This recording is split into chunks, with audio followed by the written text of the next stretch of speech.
Aloha, it's Dave Lawrence. How are you? I hope you're doing really well. I appreciate you taking time to catch this. I'm stoked we're welcoming for a conversation the voice of one of rock's cool contemporary acts.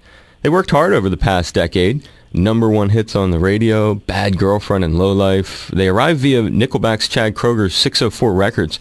Hail from the greater metro area of Vancouver, one of the most livable cities in the world, according to many polls. Their latest album, The Truth Is. We're proud to welcome this cat whose band hit Honolulu September 21st at the Republic.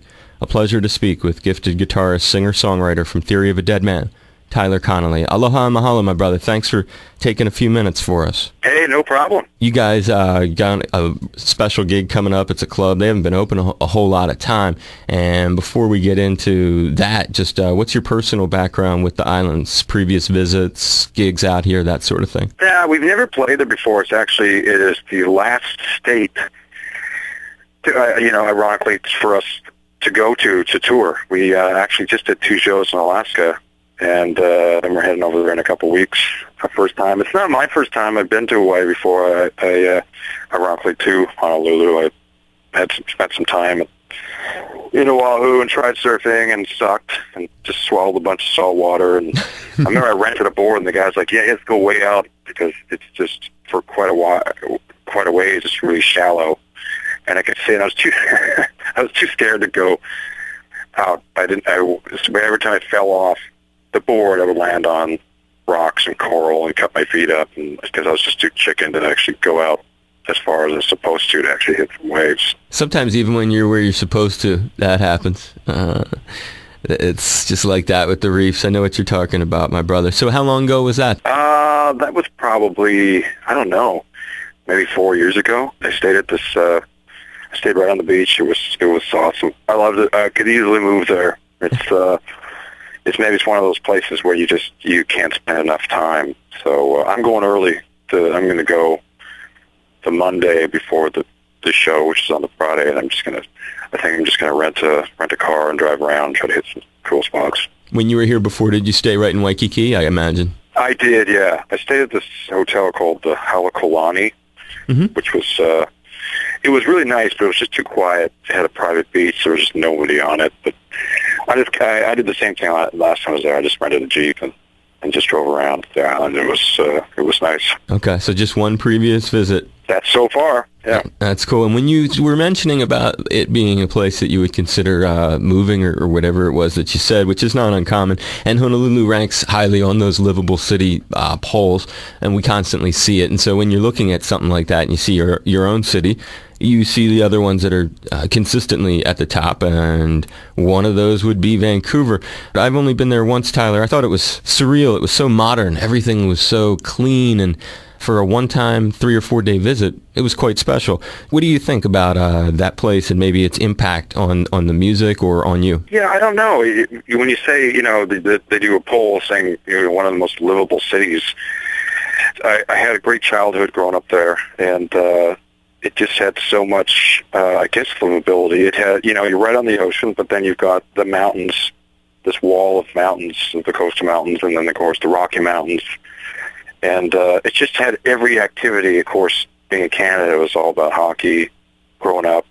But yeah, there was just so many things to do, so many activities that it's, I think that's why people like it so much. It's just much in a way with Hawaii. Of course, the weather's a lot different than Vancouver, but it's very healthy in Vancouver. It's you just go there and you get off the plane and the air just smells clean and the people are nice and yeah, I don't know, something about it. Yeah, brother. Well, you're identifying some of the same things that, like you said, the cities share a lot of stuff. I guess it's just a temperature thing that is the main difference between them. But also, another interesting note, when you think of Theory of a Deadman, when I think of them, I think of a lot of different cool videos that are storyline videos. They kind of tell a visual story. You can follow them along. And then you think of Vancouver, it's also kind of called Hollywood North, right? There's so much film and production going on.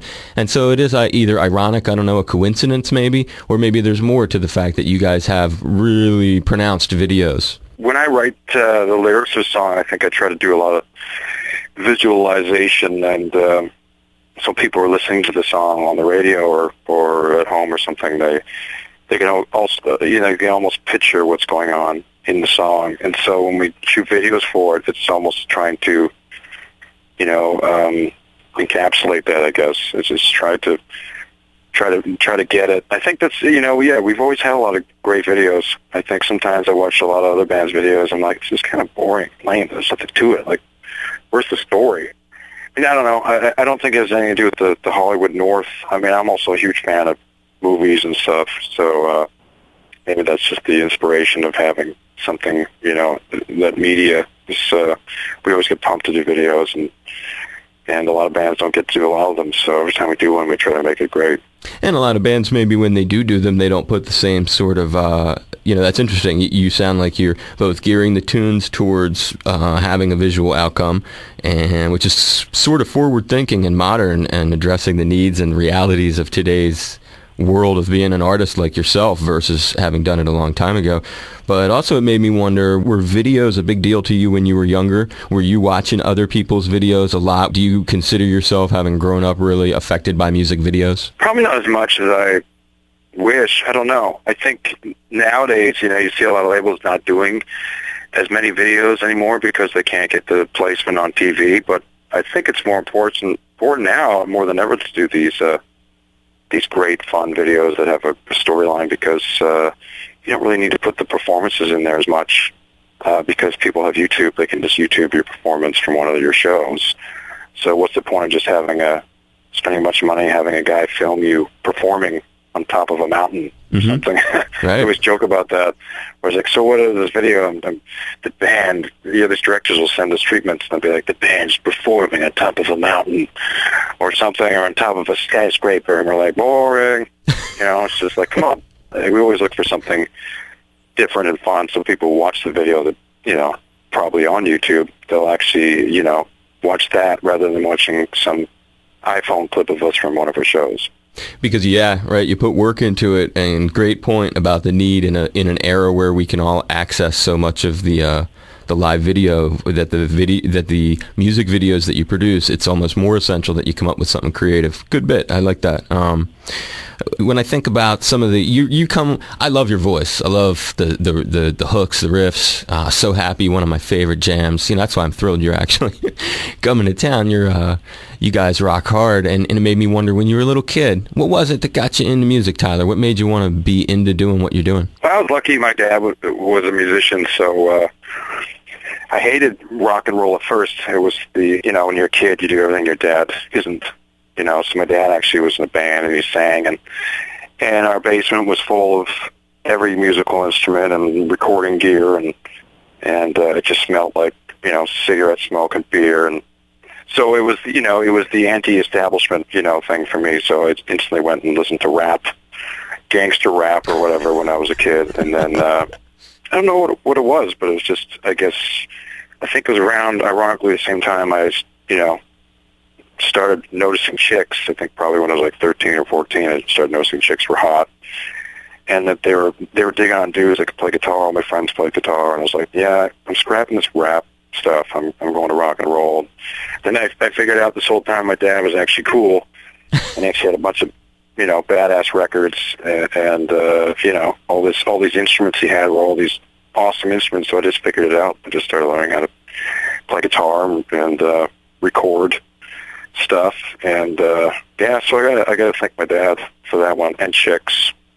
Well, I mean, the Beatles, and Kiss all sang a very, very similar rap. And who could blame you? When you think of those records, I like that, the way you described suddenly and I'm assuming I'm visualizing as you're talking, so forgive me, but I'm seeing you seeing his vinyl suddenly in a whole new light, and you're like, whoa, this is a treasure trove of chapters of cool stuff. What was it that became some of your first records out of his collection? The first record I listened to, we had this old record players used to be like pieces of furniture. So like this huge, I don't know what you call it, armoire or something. Right. And it had these, it would like weigh 300 pounds. They were gigantic. What's that? They were gigantic. Yeah, and you open up the top. It was all made out of wood. You open the top, and there was a record player inside and a little slot for all the things. I remember you had, the first one I listened to was Led Zeppelin 2. So the first song that came on was Whole Lot of Love, and it was in stereo. And back then, when those records came out, stereo was kind of new and crazy. And I remember Jimmy Page had this guitar thing in the breakdown in the middle of the song. It would pan back and forth, and it was kind of psychedelic. And it just kind of hooked me, and I became a huge Led Zeppelin fan. And he had a bunch of records, but it was that one and The Doors. I can't remember what record it was. I think it was Moonlight Drive. The record that had Strange on it. I think it was that one he had. It was Strange Days. Strange Days. I think it was Strange Days. That was it. That's good stuff. Good. Yeah, those two records were the first introduction for me. Who's your favorite singer? Favorite singer? I always like singers that I sing nothing like. Like Robert Plant. That's good. I like, Alice in Chains, Jerry Cantrell, and Lane Staley. Who else? I'm a huge grunge guy, so, Eddie Vedder, which I guess he's kind of got more of a voice like mine. On the guitar, some of your faves? Well, my two all-time favorites would be Jimmy Page, and then on the other side of the spectrum would be Joe Satriani. Two blues-based guitar players that play completely different styles, which is pretty awesome. Joe's a wonderful guy too. You ever get to spend any time with him? Yeah, our tour managed him for a while, and then he went on to do the new band with Sammy Hagar. Chickenfoot, right. And he was doing Chickenfoot for a while, so I went out to, when they came to town, he would just text me and say, hey, we got a show. It was Chickenfoot or Joe. So I got to meet him a few times and sat down, actually ate some dinner with him. He's, super cool guy. He was kind of my guitar idol. So, I got to kind of look at his gear and his guitars. It was pretty sweet. Yeah, that's what I was figuring. I'm figuring if you got to spend time with him, he's just such a sweetie pie. I'm sure that you were really mesmerized by that because he's very giving. He's a wonderful cat. Your songs have so many musical styles, and it's cool because we lead into it by mentioning a lot of different stuff. It actually kind of educates one about you just by hearing what we've talked about. But when you think of your own work, it sums up so much different stuff. And I think of, for example, just one thing that comes to mind, like Hate My Life, the accessible choruses in some of your songs, that would be one. Is that a result of you loving songs with strong choruses, or you're interested in a lot of different, trying to come up with a hybrid of sounds? Because it's really hard to put you guys into a box when you deliver so much variety. Yeah, I mean, it's funny. We were over in Europe touring, and I did an interview with Guitar magazine, and they did the tablature for Hate My Life, and I was like, really? Because it's the simplest song and simplest solo of all time. I gotta admit, but sometimes the simplest songs are the best ones. Sometimes you write a song for the people, and the people aren't musicians, so you kind of got to talk to them. So I don't know. It's sometimes for me it's in production. That song was kind of just a massive crescendo where it starts at just me and a simple guitar, and then just builds and builds and builds, and it just gets bigger and bigger and bigger. And the next we have these little bops. In the last verse, there's all these bops going on, vocal bops, and I don't know. It was just a fun song that just crescendoed up into this, into the last chorus. I don't know. I always look for something different on every song. I think sometimes you'll hear a record, from one of your bands or your friends' bands, and they've got their hits, but then the rest of the record's kind of samey. And you're like, I wish they would just be a little more diverse or dynamic. I don't know. That's what we always try to do when we go in the studios. It's like we would jam a song, and I'd be like, well, this song it's kind of samey to this other song from our last record. So I instantly try to figure out a way to make it, different, fresh. So I don't know. That may be a more of a production background for me, rather than a songwriter background. Well, the production thing is a big part of the sound too, and there's no denying that part of the ear candy of a tune like "So Happy When It Begins" is that, and forgive me for lack of a better way of describing it, that Lane Staley-esque thing that you do with your voice right before the riff, just before it drops in. You know what I'm talking about? In the very beginning of that jam, you do this this thing. It's I believe the production has a lot to do with it. Are you the one making all those calls on the arrangement of stuff, or do you find that the other band members and or a producer is instrumental in laying out the arrangements of the songs? I think it's more of an all three. I think that a lot of bands are successful because of just all the pieces that go together just work, and we've been working with Howard Benson, the producer, for years now because it just seems to be all the pieces fit. I think that's why you see bands that are successful and then one of the guys or the singer tries to go off and do something different or do a solo project and that just fails because I think all the pieces must come together to make the sound, and I think it's, I can write the song, but it's not finished until we actually get in the rehearsal space and jam it, and then the producer comes in and he puts his 2 cents in, and then it becomes the Theory of a Deadman that you hear on the radio. And I think that's why it works, I wish I could say it was just one person or one thing, but that's why we're always scared of change sometimes. You're really worried to change something because you wonder if it'll work anymore. Yeah, I bet. Is that a lot of bands? Sometimes you talk to people and they say, no, I don't put any thought into that. I do what I want. I just throw it out there. And then other people are like, no, it's a business. I'm thinking about these songs in the structure, and I'm trying to accent the hook in the best possible way, trying to reach our audience. Do you guys, where are you on that plateau? Are you somewhere in the middle or? Well, I guess some people, the definition of rock and roll is pure freedom and liberty and being able to just be drunk and crank up your amp and just make a bunch of noise and push record. And in some ways, maybe like the Rolling Stones, if you ever saw that, what was that movie they made? What's the name of that record, that famous record they made over in France or something? Remember they got kicked out of the country? Oh, yeah. Can't come to my mind right now, but I know what you're talking about. Yeah, and you watch the movie and then they pretty much just got high and drunk every day, and then once in a while they would just record some stuff, and that's just that became the record. There was really no thought process. At one song they actually put a bunch of words in a hat, and every word that you pulled out of the hat, that became the next word in the lyrics. It was like, but for us, it's much more methodical. Our process is literally like, everything we do is thought out, and even to what song goes next in the record. I think that it works for us, I think if we did the Rolling Stones way, I don't think that, we work out. Maybe that's just a different time, It might have been a different time. It might have been, my brother.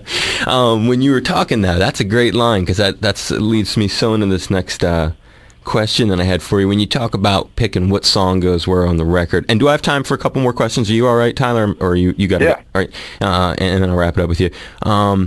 Chevelle's Sam Leffler recently on the show. They're coming to town. He had or they just played town rather. He had a great theory. He said fans today, I'm sort of paraphrasing, but the concept is fans today are following songs they like, not bands, not albums so much, but songs. It's like they're going hook after hook. They're riding waves of going for the next hook. It's not even following a band. It's following the next hook. Any comments, any thoughts about that? Yeah, I mean,